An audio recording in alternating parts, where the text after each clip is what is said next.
బ్రహ్మగుండ క్షేత్రంలో జరుగుతున్నటువంటి అవినీతి అక్రమాల గురించి మాట్లాడాలంటే వెల్దుర్తి మండల ప్రజలకు ఏదో తెలియని భయం. ఎలాంటి భయం? ఎలాంటి భయం? ఎవరి భయం? దేనికి భయం? భయపెట్టే ఆ పెద్దలెవరు?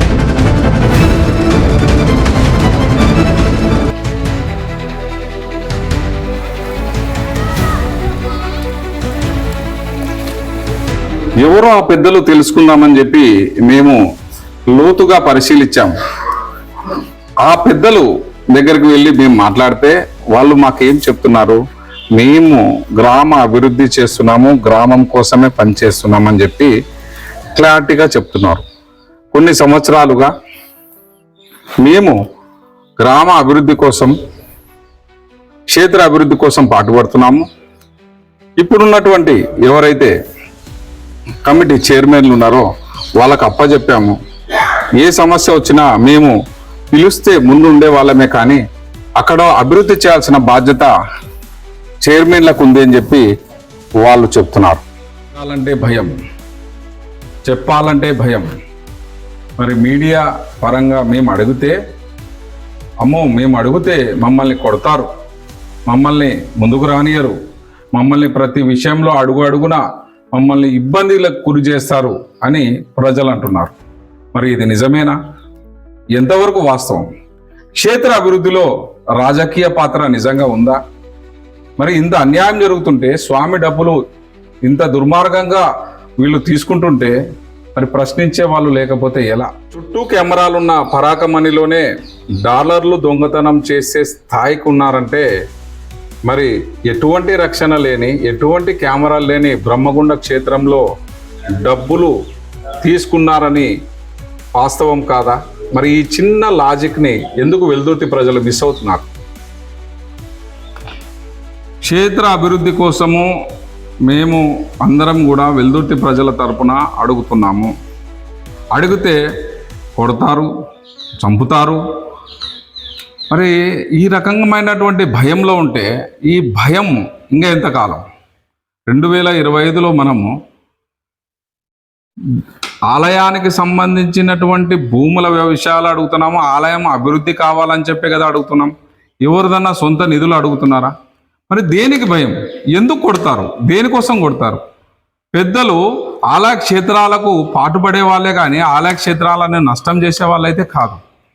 మీరు ఇలాగే చెప్తారు, మేము అడిగితే మమ్మల్ని వేరే రకంగా ఇబ్బంది పెడతారు. ఏ రకంగా ఇబ్బంది పెడతారు? దేనికోసం ఇబ్బంది పెడతారు? ఎందుకు అంత భయం? వెల్దుర్తి ప్రజలకు బ్రహ్మగుండ క్షేత్రం గురించి మాట్లాడండి అంటే భయం. వెల్దుర్తి ప్రజలకు బ్రహ్మగుండంలో జరుగుతున్నటువంటి అవినీతి అక్రమాల గురించి ప్రశ్నించండి అంటే భయం. మరి దేవుడు ఇంత క్షేత్రానికి సంబంధించినటువంటి ఇంత అన్యక్రాంతం అవుతున్నప్పుడు ఎవరు అడగాలి? మరి 30/10/2025లో తహసీల్దార్ గారికి బ్రహ్మగుండ క్షేత్రానికి సంబంధించి 899B సర్వే నెంబర్లో విస్తీర్ణము 16.10 భూమి అన్యాక్రాంతమైంది మరియు ఆక్రమణల కట్టడాలు కట్టించినారని చెప్పి మేము మన తహసీల్దార్కి లెటర్ ఇస్తే, వాళ్ళు దేవాదాయ శాఖ కమిషనర్ గారు మరి సర్వే చేయండి, ఖచ్చితంగా ఏదైతే 899B విస్తీర్ణంలో క్షేత్రం మొత్తం కూడా మనకు 16.10 ఎకరాలు ఉంది, దీన్ని సర్వే చేయండి అని 28/10/2025 నాడు మనకు మన మండల తహసీల్దార్ గారు లెటర్ ఇచ్చారు. మరి ఇంతవరకు ఈఓ గారు కనీసం ఇది సర్వే చేయాలి, ఎప్పుడు చేస్తున్నారు, ఏ రోజు మేము రావాలని అడిగిన పాపాన పోలేదు. Deputy commissions office of the endowment development వాళ్ళకి మేము ఆర్టీఏ ద్వారా కూడా ప్రశ్నించాం.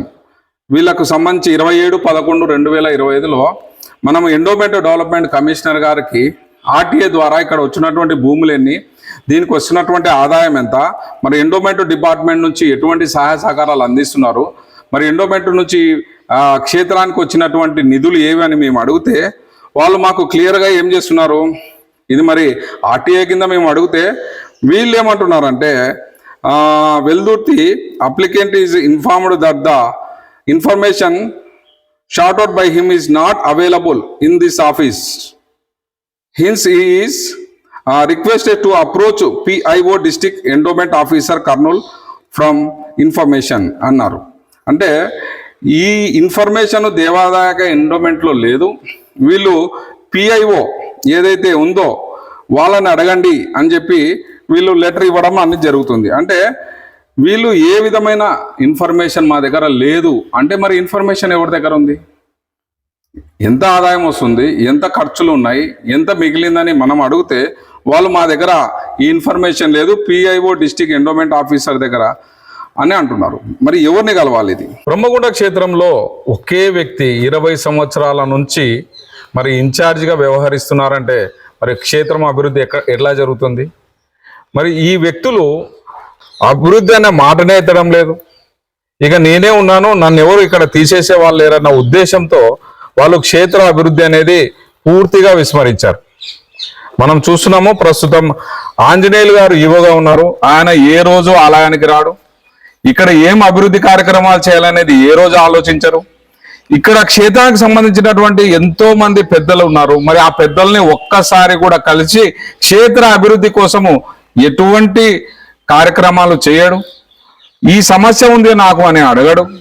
మరి ఇలాంటి ఈవోలు మనకు అవసరమా? 20 సంవత్సరాల నుంచి మద్దిలేటి అనే వ్యక్తి ఈ క్షేత్రానికి ఇన్ఛార్జిగా ఉన్నారు. ఆయన నేనే ఈవో అంటున్నాడు. వచ్చిన అతిథులందరూ కూడా శాల్వాలు కప్పి వాళ్ళకు దండలేసి నేనే ఈవోగా చలామణి అని చెప్పి చలామణి చేసుకుంటున్నారు.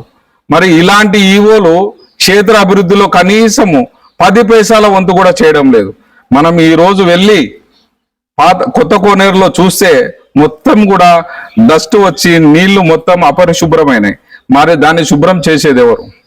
పాత కోనేరులో నీటి వసతి కావాలి అని చెప్పి మేము ఎన్నిసార్లు చెప్పినా కూడా కనీసము అధికారుల దృష్టికి కానివ్వండి, ఇటు పెద్దలు ఉన్నారు, గ్రామంలో ఎంతో మంది పెద్దలు ఉన్నారు, పూజారులు ఉన్నారు, ఆయకట్లు ఉన్నారు, గ్రామము క్షేత్ర అభివృద్ధిలో మొదటి నుంచి పనిచేసేటువంటి కొన్ని వర్గాలు ఉన్నాయి. కనీసం వాళ్ళని అడిగి ఈ సమస్యకు పరిష్కారం చేద్దామని ఒక్కసారి కూడా ఈ ఈవో అడగడం లేదు. మరి ఇలాంటి ఈవోలు మనకు అవసరమా? క్షేత్రాన్ని అభివృద్ధి చేయడానికి ముందుండాల్సినటువంటి ఈవోలు వాళ్ళు ఏ రోజు కూడా కేవలం నాకు జీతం వస్తే చాలు అనుకునే స్థాయిలో ఉన్నారా అంటే ఇలాంటి ఈవోలు మనకు అవసరమా? వీళ్ళ మీద ఖచ్చితంగా చర్యలు తీసుకొని ఇలాంటి ఈవోలను ట్రాన్స్ఫర్ చేసి పని చేసేటువంటి ఈవోలకి బ్రహ్మగుండ క్షేత్రానికి రప్పించుకోవాల్సిన బాధ్యత వెల్దుర్తి ప్రజలకు ఉంది. ప్రస్తుతము టీడీపీ ప్రభుత్వం వచ్చిన తర్వాత ఈ కొత్త నిర్మాణాలు చేపట్టారు, షెడ్డు వేశారు ఇక్కడ. ఇదైతే మరి ఇక్కడ ఉన్నటువంటి నిర్మాణాల్లో ఇప్పుడు కొత్తగా ఈ షెడ్ అనేది ఏర్పాటు చేశారు. భక్తుల సౌకర్యార్థం వర్షాకాలం వచ్చినప్పుడు అయితేనేమి, ఎండకి ఇక్కడ వచ్చినటువంటి వాళ్ళు సేద తీర్చడం కోసము ఈ షెడ్ అనేది ఏర్పాటు చేశారు. చాలా చక్కటి విషయం. కానీ ఇక్కడ మనకు మెయిన్ సమస్య ఏమైపోయిందంటే ఇది కొన్ని సంవత్సరాల కిందట కట్టినటువంటి పురాతన కట్టడము. ఈ కట్టడంలో ఈ పెచ్చులు మొత్తం కూడా పొయ్యి వర్షపు నీళ్లతో కారిపోయి మొత్తం ఈ సమస్య వస్తుంది.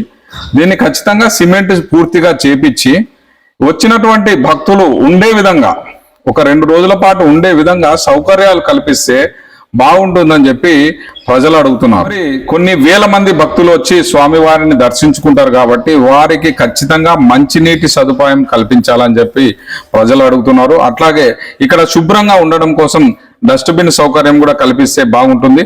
ఎందుకంటే ఏదైనా మనం టెంకాయ కొట్టినప్పుడు అయితేనేమి, తర్వాత ప్రసాదాలు ఇచ్చినప్పుడు అయితేనేమి చేతులు శుభ్రంగా కడుక్కొని మరి దాన్ని డస్ట్బిన్ లో వేస్తే బాగుంటుంది. ఇక గ్రానైట్ సౌకర్యం కల్పించారు. ఈ మండపం మొత్తం మిగతాది కూడా ఈ గ్రానైట్ సదుపాయం కల్పించి దీన్ని శుభ్రం చేసుకుంటే బాగుంటది. ఇది మొత్తం కూడా ఈవో అతను వచ్చి ఇక్కడ క్షేత్రాన్ని డెవలప్ చేయాలి. ఎందుకంటే బ్రహ్మగుండ క్షేత్రం అనేది కర్నూలు జిల్లాలో ఒక టాపెస్ట్ క్షేత్రం. ఇక్కడ ఎంతో మహిమలు గలగినటువంటి క్షేత్రం. ఇది ఇప్పుడు క్షేత్రం కాదు, జమేజయుడు మహారాజు అప్పుడు కట్టించినటువంటి క్షేత్రం. మరి ఇలాంటి క్షేత్రాన్ని ఇక్కడ ఎన్నో అద్భుతాలు జరిగినాయి, ఎన్నో ఇతిగాథలు ఉన్నాయి. మరి ఇంత అద్భుతాలు ఇతిగాథలు ఉన్నటువంటి ఈ క్షేత్రాన్ని కాపాడుకోవాల్సిన బాధ్యత ప్రతి ఒక్క వెల్దుర్తి ప్రజల మీద ఉంది.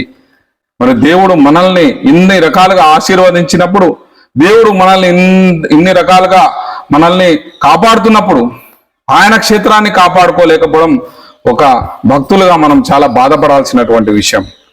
ప్రతి ఒక్క వెల్దుర్తి ప్రజలు అడగాల్సిన బాధ్యత ఉంది. ఇక్కడ జరుగుతున్నటువంటి అవినీతి అక్రమాలను బయటికి తీసి స్వామివారి డబ్బుల్ని స్వామివారి కార్యానికి ఏ విధంగా వాడాలి, స్వామివారి డబ్బుల్ని ఏ విధంగా అభివృద్ధి చేయాలి, భక్తులు విశ్వాసంగా ఇచ్చినటువంటి డబ్బులు వేరే వాళ్ళు దోచుకు వెళ్తుంటే అడగని వాళ్ళు కూడా దొంగతో సమానమే. దయచేసి క్షేత్రంలో జరుగుతున్నటువంటి ఈ అవినీతి అక్రమాలను ప్రశ్నించి స్వామివారికి చెందాల్సినటువంటి ఏదైతే ఈ డెవలప్మెంట్ ఖచ్చితంగా చేయాలని మేము క్రాంతికిరణం తరపున వెల్దుర్తి ప్రజలకు రిక్వెస్ట్ చేసేది ఒకటే, దయచేసి బ్రహ్మగుండ క్షేత్రాన్ని కాపాడండి, బ్రహ్మగుండ క్షేత్రాన్ని అభివృద్ధి చేయండి. స్వామివారి డబ్బులు స్వామివారికే చెందే విధంగా ప్రతి ఒక్కరూ సహకారాలు అందించాలని చెప్పి క్రాంతికిరణం తరపున మీ ఖాజా హుసేన్. నమస్తే. ఆలయ అభివృద్ధి గురించి అడగాలంటే భయం, ఆలయంలో జరుగుతున్నటువంటి అవినీతి అక్రమాల గురించి మాట్లాడాలంటే భయం. మరి ఇంకెంతకాలం భయం? ఈ భయం అనేది మనల్ని ఎంతవరకు తీసుకెళ్తుంది? మనం భయపడాల్సింది ఎవరికి? ప్రళయకాల రుద్రపిండ బ్రహ్మాలనేటువంటి రుద్రుణ్ణి చూసి మనం భయపడాలి. ఇంత క్షేత్రాన్ని కాపాడుతున్నటువంటి శివుడు, ఇంత అండపిండ బ్రహ్మాల అనేటువంటి శివుడు, ఇంత ధైర్యవంతుడైనటువంటి మనం ధైర్యంగా ఉండాల్సింది పోయి మరి ఎవరికి భయపడాలి? మనిషికా దైవానిక? యదా యదా హి ధర్మస్య గ్లానిర్భవతి భారత అభ్యుదానాం అధర్మస్య సంభవామి యుగే యుగే. ఏ కాలంలో అయితే అధర్మము అభివృద్ధి చెంది ధర్మం నాశనం అవుతుందో అక్కడ నన్ను నేను సృష్టించుకుంటాను అన్నాడు భగవద్గీతలో కృష్ణుడు. ఎప్పుడైతే అధర్మము పెచ్చుమీరుతుందో అక్కడ నేను అవతరిస్తాను. ఏదో ఒక అవతారంలో వచ్చి మరి ఏ రూపంలో అయినా వచ్చి బ్రహ్మగుండ క్షేత్రాన్ని కాపాడుకుంటాను అని చెప్పి శివుడు ఉన్నాడు. శివునికి ఎవరు తోడు అవసరం లేదు. మనిషిగా మనం చేయగలిగితే, మనిషిగా మనం సహాయం చేయగలిగితే చేయండి. లేదంటే ఆయన కాపాడుకునే శక్తి ఆయనకుంది, ఆయన క్షేత్రాన్ని కాపాడుకునే శక్తి ఆయనకుంది. ప్రళయకాల రుద్రుడై ఏదో ఒక రోజు ఈ అవినీతి అక్రమాల మీద చీల్చి చెండాడుతాడు శివుడు. శివ ఆగ్రహానికి మీరు గురి అవుతే శివుడు చేసేటువంటి విలయ తాండవానికి రేపు మీరందరూ కూడా విలవిలమాడి మసి అయిపోతారు. శివ అనుగ్రహం పొందాలి కానీ శివ ఆగ్రహానికి బలైతే మాత్రం పానికి తట్టుకునే శక్తి మానవానికి లేదని చెప్పి మేము క్రాంతికిరణం తరపున తెలియజేస్తున్నాము. నమస్తే. నేను మీ ఖాజా హుసేన్.